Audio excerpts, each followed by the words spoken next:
guys, Linda here. Welcome back to my channel, Vegan Yogi Linda, in the kitchen and on the mat. And today we are in the kitchen and I am going to make one of my all-time favorites, Spanakopita. Again, this is a Greek dish. We did moussaka a few weeks ago. I used to love Greek. It was my favorite. And of course, since I've been vegan, which is coming up for 9 years now, there's not a whole lot of vegan in Greek food. I have made the lemon potatoes in the past, but everything else was pretty tough. So I figured out moussaka a few weeks back, and recently I had heard about this product, and this is Violife feta cheese in a block, and they sell it at Walmart, so easy to get. And I was informed that it also melts well. So, you know, I have had other fetas and made tofu feta, but for a Spanakopita, you really need something that melts really nice. So I thought I'm going to try it with this. So I tasted it first just to see, because feta has a very sharp flavor. It does taste like feta, however, it is not quite as sharp as a normal dairy feta is. So I have added some ingredients into my Spanakopita to bring out that flavor, and I think it has turned out awesome. So we're going to make it together today. So what are we going to need to make our 18 Spanakopita triangles? I am using this product, which is, it's in the frozen section where the pie crusts are. It is a phyllo pastry, and it's 1 pound, and I'm going to use half of it. So basically, open it up, and you are going to slide it out of the plastic wrap and cut it in half. And then let that half thaw completely so that it's ready to use. Okay, so you only need half. Throw the other half back into the freezer. We are also going to use frozen chopped spinach. And again, you can use fresh spinach if you so like. I just find that this is so much easier. I've got a 500-gram bag here. I'll probably use about half of the bag.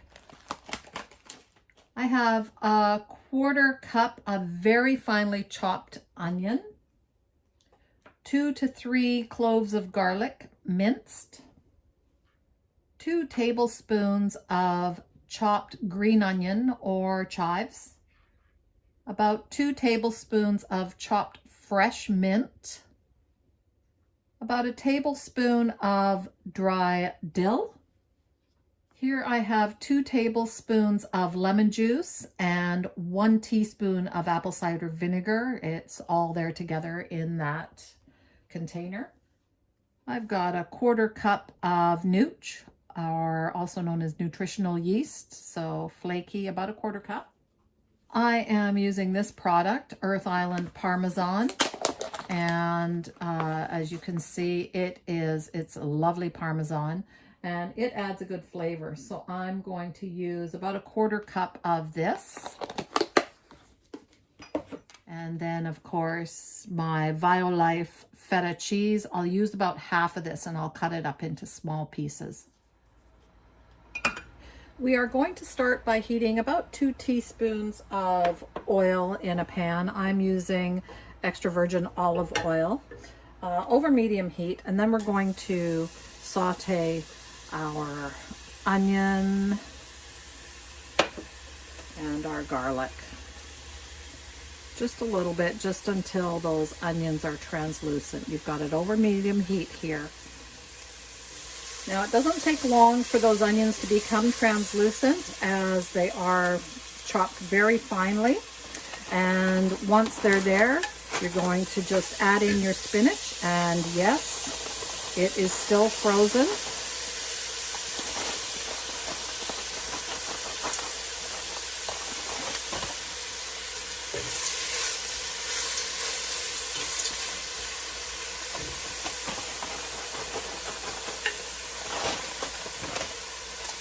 And we're just going to cook that a little bit until it starts to thaw.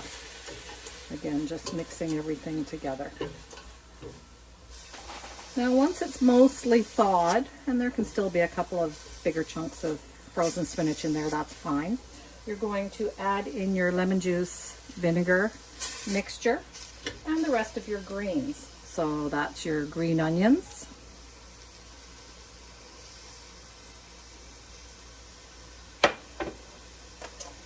your mint, and I got my mint out of the garden, so it's not as pretty as store-bought, but it tastes a lot better. And your dill. And we're just going to stir it up until everything is mixed together here.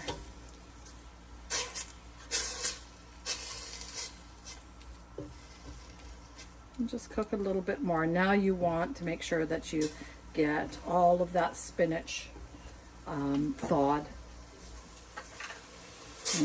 Starting to smell good. Now we're just going to add in our cheeses. So first our nooch, and after each addition, I'm just going to stir it all together. I'm going to turn the heat down a little bit here. Our Parmesan.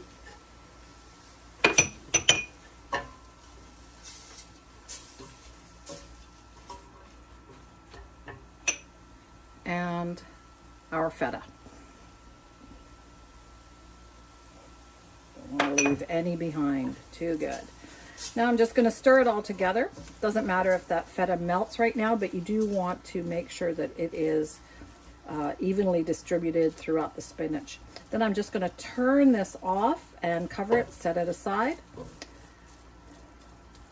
while I get my pastry ready. So for our pastry, I now have the half of the roll of the phyllo pastry. I'm going to cut that in half. So right through all the paper, keep everything on, it's still rolled. I'm just going to cut it in half.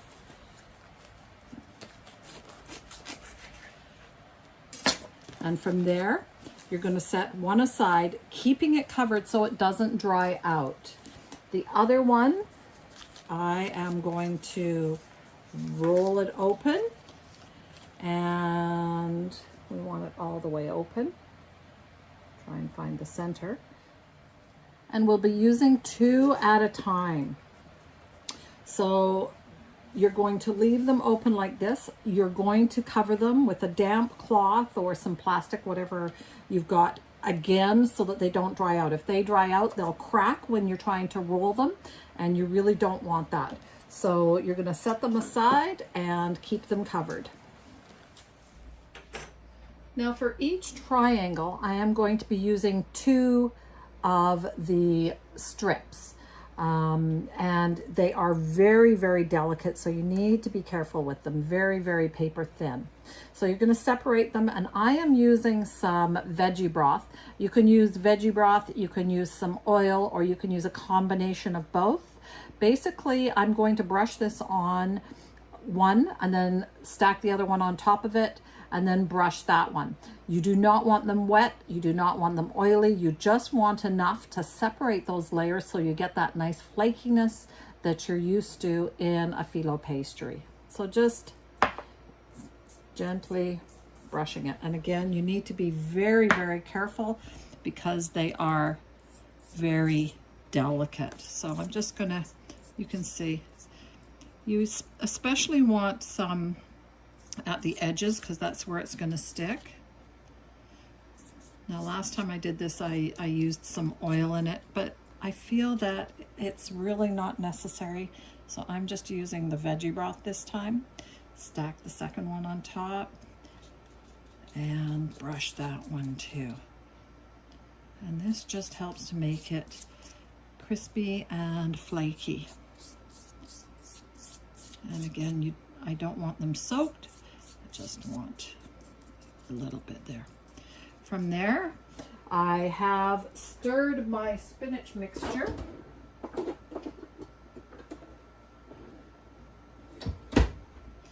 And we're going to take a clump about that big. Don't worry about it if it's too big, and you'll see what I mean in a sec. And then we're going to fold it triangle wise, and then that way, and just keep going until you get all the way to the end.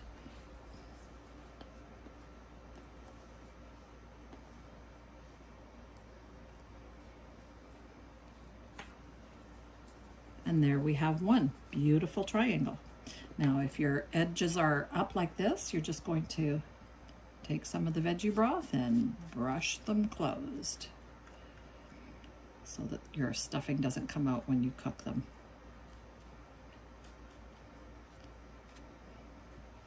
And I've got another edge here. Also, another thing that can happen is you can have a little hole at one of the corners. So just brush it closed and set them aside. And when you set them aside, make sure that you cover these because you don't want them to dry out. You want them to stay moist and flaky.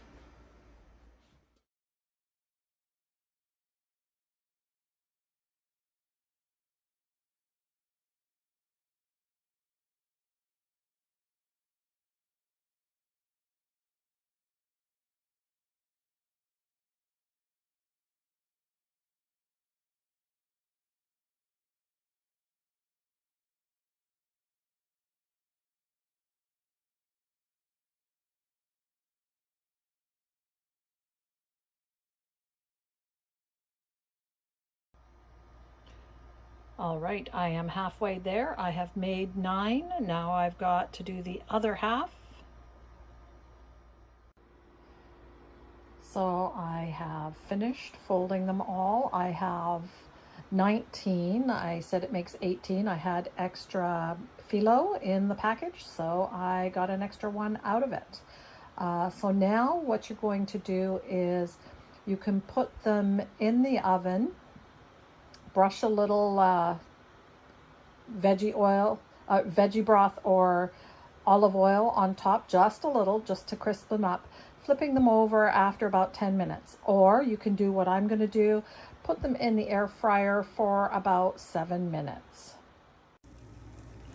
7 minutes later, nice and toasty, right out of the air fryer. Now these are great as snacks or as appetizers, and the ones that you don't eat right away, because it makes 18, you can freeze in the freezer just as is, and then just take them out and cook them from frozen when you're ready. Tonight I am serving them up with as a full Greek dinner. So I have the Spanakopita here. I've got some hummus here, pre-packaged. I didn't make it today. I have cooked some Greek pita, made a beautiful vegan Greek salad using that Violife feta, and some Greek rice. So this is our dinner tonight.